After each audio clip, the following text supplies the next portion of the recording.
You may not have lived during a world war, but you are living in one now. This war, however, unlike any we have seen in American history. An invisible enemy crossing the globe with a virtual paintbrush, splashing its venom across countries and continents. We are hunkered down, sheltered in place, shutting our businesses, and praying for light at the end of the tunnel. 300,000 Americans stricken, more than 8,000 killed, and we are nowhere near the apex. The United States is indeed at war, and the leader of the most powerful nation on earth is now in a wartime posture. We watch President Donald Trump daily as he works to take this nation from a place of frightening vulnerability to a place of physical, economic, and spiritual strength. A leader who understands his number one responsibility is to protect his citizens. At the same time, as a businessman, he is mindful of the free enterprise system that has produced the vast wealth to fund the vital institutions that protect us, including our healthcare system. And he is working to get us back to that thriving economy that he created for us. President Trump's focus is singular, finding solutions to win this war. Beginning in January, blocking those from coming from China merely 10 days after the first coronavirus case was identified in the United States. He brought together the most brilliant minds in science and medicine, healthcare, the economy, energy, and manufacturing to fight this invisible enemy. And he brings them out to be questioned, indeed cross-examined, by the mainstream media in a way that no other president has in the past. He fears no one and is not afraid of complete transparency. He has triggered the Defense Production Act, a war mobilization effort to begin mass production of needed supplies. But before that, he engaged in a public-private partnership, giving credit to companies like Walmart and Walgreens and Target, Boeing and more, companies who stepped up, companies who asked for nothing but offered help in spite of the fact that they were suffering their own financial hardships. And he's called out companies like 3M and GM for not doing all they can to help America fight the virus, and appear to not be cut those people from the same cloth as those other companies that have stepped up almost immediately. Now, the Navy ship, the hospital ship USNS Comfort, stocked and equipped with medical and pharmaceutical equipment, is in the New York harbor, and its sister ship, the Mercy, is on the West Coast.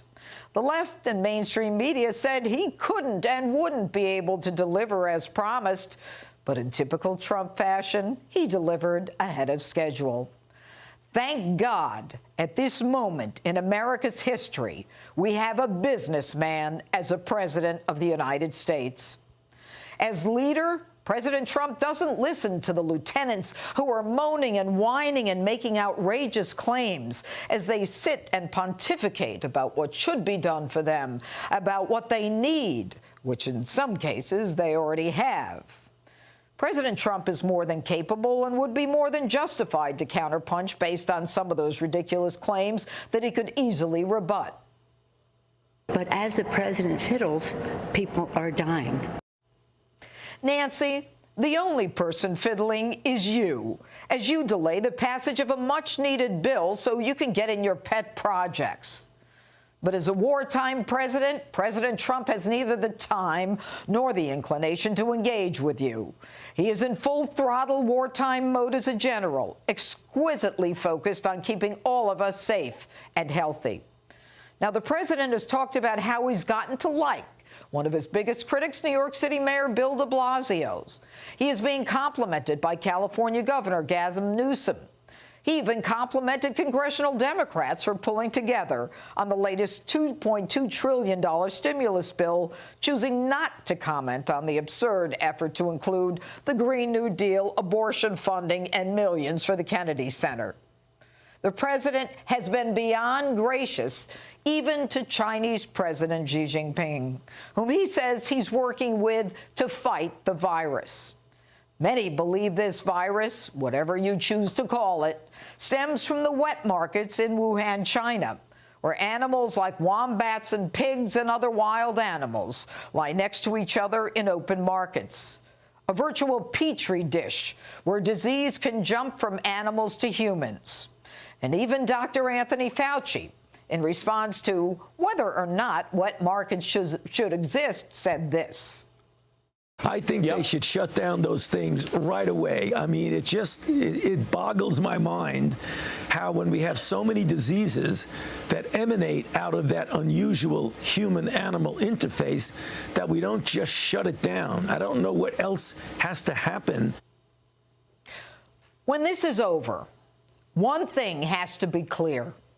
China has to be made accountable for, at the very least, its complete lack of transparency. China could have prevented a great deal of pain and loss, both physical and economic, had they been honest. But they never have been honest. And we have a lot of time to think about how this needs to be resolved as it relates to China when this is all over.